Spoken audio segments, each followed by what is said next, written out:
Bom, nós estamos recebendo na manhã de hoje a visita do vereador e presidente do Clube Amigos da Terra aqui em Tupanciretã, o engenheiro agrônomo Almir Ribeiro de Oliveira. Ele nos solicitou um espaço, uma vez que também esteve participando. Ontem, segunda-feira, a gente repercutiu um pouco o que teve de atividades lá na RST 77, na 168, essa questão lá em Santa Tecla, com a palavra de algumas pessoas que estavam lá representando a mobilização, e também do prefeito municipal, que esteve lá na condição de representante do município. E o Almir nos informa que esteve lá presente também, participou, conversou com o pessoal lá, e gostaria de repercutir um pouco isso também. E Almir Ribeiro, bom dia, como é que está? Tudo bem? Bom dia, Miguel, bom dia, ouvintes, tudo bem?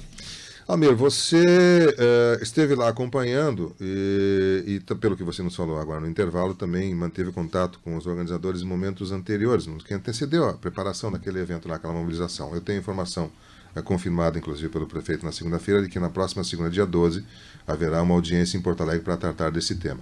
Essa questão de estrada, de DAIR, essas coisas, você conhece muito bem. Eu estive já junto com você várias vezes lá no DAIR, conversando sobre esse tema. A gente sabe que é uma questão complicada, delicada, morosa, cara, né? Mas que a pressão pode dar uma acelerada. Como é que você avalia essa manifestação e as repercussões dela? Bom, Miguel, em primeiro lugar a gente cumprimenta os organizadores lá, que foi o Edmar Ciolim, a Rose Soldeira, aqui de Santa Tecla, e o Hamilton Ferreira, lá de Santiago, e também o Carlinhos Malheiros, lá do Inhacapetum. E também mais umas pessoas da comunidade, de Capão Cipó, e também da região que atinge a 168, que é a Santiago Bossoroca, né? Mas, para nós aqui, importante e urgente é a nossa Santa Tecla, 377 Santa Tecla até Capão do Cipó. Tem um trecho ali, a partir de Santa Tecla, que é caótico, Miguel.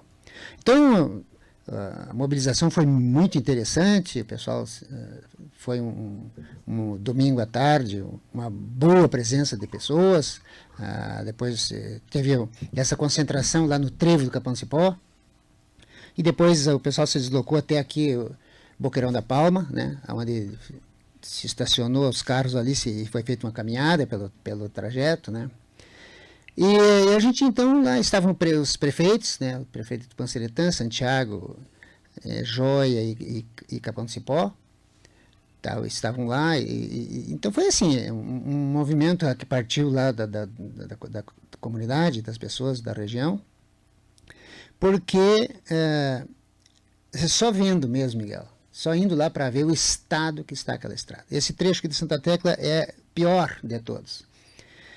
E a gente então participou daquela mobilização, e claro que nós que já temos essa estrada, né, a gente já pensa no passo seguinte, porque o pessoal se mobiliza, mostra a insatisfação da base, da região. O pessoal, inclusive, colocaram ali a importância que a estrada tem para toda a região em termos de abrangência de área de produção, contando Tupanciretã inteiro, dá uma área superior a 400 mil hectares de terra, embora sob a ação da estrada lá, digamos, teria aí no mínimo 300 mil hectares de produção que passa pela região. Então, é uma estrada assim, super importante. Faz anos que o pessoal vem tratando da necessidade na verdade, da finalização da estrada, Miguel, porque quando ela foi concluída, ela não ficou bem acabada. Sim, acabada impermeabilizando normalmente não coloca. Não colocaram. Então, a nossa faixinha ficou assim muito exatamente. Então começa mal, termina mal e depois não consertam. E o povo não aguenta mais isso. As pessoas que estão pagando essa conta já entendem que mereceriam um respeito, uma atenção por parte das autoridades. Então o pessoal se mobilizou e continua mobilizado, né? Inclusive hoje à tarde a Rose está convidando digamos assim, alertando as pessoas que vão passar lá. Eles vão fazer vão ir para a estrada, continuar um abaixo-assinado que já começou aquele dia lá. Eles vão estar ali na região de Boqueirão da Palma.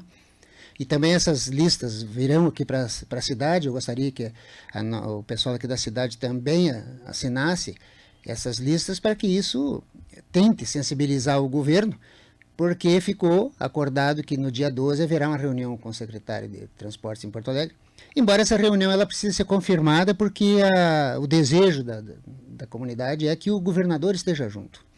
E, pelo que se sabe, parece que o governador não está garantido que ele vai estar em Porto Alegre no dia 12, embora o presidente da República, Jair Bolsonaro, vai estar na região da 116, já inaugurando trechos da duplicação. A informação que eu tenho da agenda do governador é que ele tem um compromisso que, inclusive, não poderá estar presente junto com o presidente da República, né? Pois é, e aí eu concordo com as pessoas que estão organizando aqui a mobilização. Eu entendo que, Miguel, que essa ida de uma comissão da região lá em Porto Alegre, eles têm que ir lá e falar com o diretor do DAER, secretário de Infraestrutura e Estradas, e com o governador. Então pode fazer uma viagem daqui a Porto Alegre para falar com o secretário, para dizer que vai falar, quer dizer, para falar com o do DAER, que diz que vai dizer que vai falar com o secretário, e o secretário vai falar com o governo. Não pode, tem que ir lá e conversar com as autoridades que precisam resolver o problema. E aí já nos desafia, porque, como tu falou, a gente conhece muito bem isso, e eu entendo que nós precisamos, independente do resultado que vai ter lá dessa reunião, nós precisamos fazer com que o diretor do DAER venha visitar a área. Os funcionários do DAER, da unidade de Santiago ou a unidade de Cruz Alta, que visitam esses locais, eles levam essa reivindicação da Porto Alegre. Mas é diferente do que a gente conseguir trazer, porque nós aqui em Tupanciretã, a gente só conseguiu reiniciar a nossa Tupã Santa Tecla pela insistência em trazer aqui o Carlos Vieira, que era diretor do DAER, que até foi muito atencioso na época conosco, vinha aqui, e de tanto vinha aqui e ver a importância da estrada, ele acabou entendendo que tinha que retomar. Embora depois não teve continuidade, mas nós precisamos retomar isso. As pessoas responsáveis, e quem é responsável pela estrada é o DAER, e o DAER tem que vir na estrada e caminhar na estrada como nós fizemos aquele dia. Então é um trabalho assim de persistência, Miguel. E por isso, a partir do que aconteceu lá, eu entendi como vereador que a gente deveria, em função da situação, Miguel, de calamidade que está a estrada. As pessoas não estão passando mais ali. Hoje quem tem algum estabelecimento comercial, por exemplo, o pessoal que tem o posto de combustível lá no Iacapetum, borracharia, esses restaurantes, essas coisas na beira de estrada, está todo mundo achando que do jeito que estavam tem que fechar porque as pessoas não têm condições de passar, porque não há condições de trafegabilidade. É um caos, é uma calamidade pública. Por isso eu fiz um pedido de providência ao nosso prefeito, nesse sentido assim, de que a gente entende que quando é uma situação do jeito que está, em ela sendo declarada, se possível, a gente espera que os departamentos jurídicos estudem isso, dos prefeitos com acesso à estrada, eles estudem essa possibilidade de um decreto de situação de calamidade pública da estrada. E com isso, eu entendo que, sendo decretada essa calamidade pública, se enquadra essa situação em outras normas. Então, de repente, a gente até entende, porque o ministro da Infraestrutura, que esteve em Porto Alegre agora há poucos dias, e ele sinalizou que as empresas que estão fazendo a duplicação da 116, elas não estão fazendo como tem que ser feito. Além da demora, parece que tem deficiência técnica. E o ministro disse, olha, isso aí é possível, de de repente o Exército substituir essas empresas ou assumir o trabalho dessas empresas, até porque parece que o Exército faz por 60% do valor.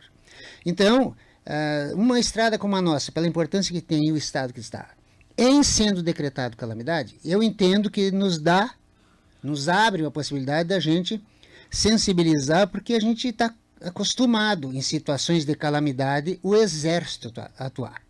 E se hoje o Exército, que a gente já teve contato com o Exército, e o Exército sinaliza que eles têm um departamento de engenharia, e eles sentem uma necessidade de estar em contato e em atividade junto à comunidade, junto à sociedade. Eles querem que a sociedade sinta esse Exército importante, não só com aquela visão de defesa, que se tiver guerra, o Exército vai defender. Não é isso.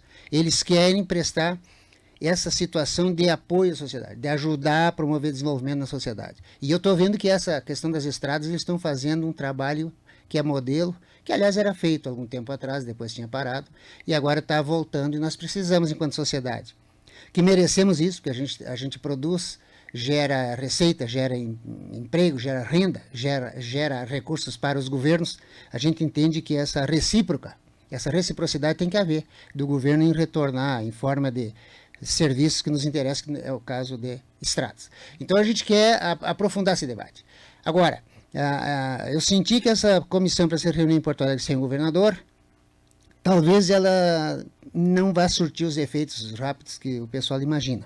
Então, imagino também que a comissão esteja pensando bem, porque a bancada federal, por exemplo, eles até tem deputados já se manifestaram para participar da reunião, porque eles entendem que tem mecanismos que eles possam chegar ao governo federal, de alguma forma, e aí eu insisto na questão da calamidade, e eles conseguirem recursos para vir socorrer a região, porque, Miguel, é uma coisa assim, assustadora tu saber que se uma pessoa tiver que ir num médico, não tem condições de ir naquela estrada. Vai ter que ir para a estrada de chão. A informação que eu recebi é que o transporte escolar, inclusive, está suspenso naquele local. Não tem condições. Não tem condições. De leite, parece que até o ônibus do Espinilho está meio suspendendo linha e tal, porque não tem condições. É um desrespeito. É um absurdo o que está ocorrendo naquela região. Almir, quando é que vai estar definido essa audiência, se irão participar ou não? Isso deve ser nos próximos dias, eu imagino, porque dia 12 é segunda-feira que vem. Dia 12 é segunda-feira. Eu imagino que o pessoal deve estar, assim, ultimando essa situação de participar da reunião, não, porque ontem o governador estava em Brasília, e aliás, ele precisa mesmo estar em Brasília, porque, Miguel, o governo precisa repactuar essa dívida com o governo federal, o governo também precisa que na reforma da Previdência se incluam os estados e os municípios, senão a gente sabe que se a Previdência Federal, o comando federal já estava com dificuldade, imagina num estado como o nosso, que 80% dos recursos estão indo para pagamento, estão sendo destinados a pagamento de folha de funcionalismo e previdência e pensão e tal, 80%. Então, essa previdência dos estados e dos municípios, ela não é sustentável. Ela vai estourar também. Então, tem que colocar dentro da reforma da Previdência agora, não pode ficar fora. E não sei por que a Câmara Federal deixou fora, mas agora está sendo estudado para que o Senado inclua, e tem que ser, porque senão daqui a uns tempos vai ser um caos as situações financeiras das prefeituras e dos palácios estaduais, com certeza. Perfeito. Almir, obrigado pela sua visita, a gente agradece a sua gentileza de estar aqui presente, nos trazendo, repercutindo essa questão que você esteve lá presente. Gostaria de complementar mais algum detalhe, por favor? Miguel, nós temos um assunto, não sei se nós temos tempo ainda para isso. Está esgotado, mas... Não, é que até em função do que a gente já fez aqui, Miguel, quando há alguma manifestação a nível federal contra o produtor rural, e no programa Zorra Total da Rede Globo, no sábado, sábado à noite, no sábado à noite, eles fizeram um deboche contra o produtor rural com relação ao uso dos defensivos agrícolas. Aliás, a Globo ela é reincidente há anos em provocar o produtor rural. Aliás, a Globo está passando por uma situação assim... que nosso entendimento muito confusa, porque tem um momento que ela faz uma propaganda do agro é top, e o agro é top, tudo é divino e maravilhoso. Daí a pouquinho entra uma outra programação lá demolindo com o agro, fazendo acusações que não são verdadeiras, causando uma preocupação com a sociedade, com os consumidores, em situação que não existe, coisas que não são verdadeiras. Então eu não sei o que está acontecendo com a Globo, que tem esse tamanho no Brasil, mas a credibilidade dela está despencando por causa das mentiras. Teve uma vez aqui, que nós repercutimos aqui na Rádio Tupã, que foi num desfile de carnaval, lembro. Que eles fizeram um escarcéu de mentiras contra o produtor rural. E a gente se manifestou aqui, essa nossa matéria que fizemos aqui na Rádio Tupã, ela foi, inclusive, teve repercussão na Rádio Tupi do Rio de Janeiro. Por quê? Porque nós, produtores... nós somos os primeiros consumidores, Miguel. Então, a não ser que eles achem que a gente seja idiota, imbecil, que a gente vai estar produzindo um alimento que a gente não possa comer. O primeiro que consome seus alimentos somos nós. Então, essa história de que a gente está aí envenenando tudo, fazendo essa conversa, isso não é verdadeiro. Isso é criminoso contra o desenvolvimento brasileiro e contra o produtor rural. Isso nós não vamos aceitar. E a gente está entendendo, Miguel, que o Brasil hoje tem um novo governo, as coisas mudaram. Tá tendo aí, tá na fase digamos assim, dos entendimentos, da operacionalização do governo, de mudanças, e essas mudanças tu não faz assim no estalar de dedos. As coisas estão acontecendo dentro do esforço que o governo está fazendo para mostrar esse novo rumo que o Brasil tomou, porque tinha que tomar, porque se não tomasse esse novo rumo nós viraríamos uma Venezuela. Aqui eu falei milhões de vezes aqui. Então a gente está muito ciente do que precisa ser feito, e vai ser feito. Então não vai ser assim, com deboche contra o governo, ou jogando sociedade contra o governo, ou mentindo para os consumidores, acusando os produtores de que sejam criminosos, isso a gente não vai aceitar. E teve essa repercussão lá ontem no Senado Federal. Os senadores debateram muito essa questão, inclusive o nosso senador Luiz Carlos Reins foi muito feliz nas observações que fez. Nós até já contactamos com eles, apoiando esse tipo de atitude. E foi muito importante que imediatamente, hoje, pela comunicação que está aí, que se facilita isso, né? Então, imediatamente reagimos a isso e já demos um chega para lá na Globo, porque para nós temos hoje vários canais de televisão aí que têm toda a credibilidade, que merece serem mais prestigiadas do que uma Rede Globo que imbeciliza as pessoas na maior irresponsabilidade. E, claro, dentro de um espírito democrático, eu entendo que o governo, que é a favor da liberdade de expressão, não tem interesse em censurar nada. Agora, eu como produtor, eu liberaria, a nível do Brasil, uma mobilização para que se censure mentira, criminalizando o produtor rural e jogando a sociedade contra o produtor rural. Nós temos essa responsabilidade, esse compromisso de patriotas. Nós não vamos deixar que aconteça isso e manche a nossa imagem de produtores brasileiros perante a opinião pública mundial. Isso não vai deixar. Mas tudo bem, estamos aí, a Rádio Tupã sempre foi parceira na gente levar essa informação com credibilidade para os nossos consumidores, nossos munícipes e o nosso povo gaúcho brasileiro, a gente sempre fez. Por isso que eu faço questão e te agradeço pela oportunidade que me dá da gente levar essa informação para a nossa sociedade. Almir Ribeiro de Oliveira conversou com você, ouvinte do programa Variedades. Nós vamos a um rápido intervalo comercial. Eu já retorno com a sequência do Variedades em nome de Farmácias Associadas. Aqui você tem amigos. Farmácias Associadas em Tupã, Farmácia Econômica. Mês dos Pais Delta Sul e a poltrona reclinável Premium por apenas R$ 44,90 mensais no carnê na Delta Sul, aqui em Tupã, na Vaz Ferreira, entre o Bradesco e o Banrisul. Você vai ali, você conhece a poltrona, verifica, vê se está bom, vê se o preço está bom, já pode adquiri-la imediatamente. Teseus 30, esse produto que tem revolucionado o mercado de um problema tão comum entre os homens em potência sexual. Teseus 30 você encontra na farmácia de sua preferência. Um rápido intervalo comercial, eu já retorno.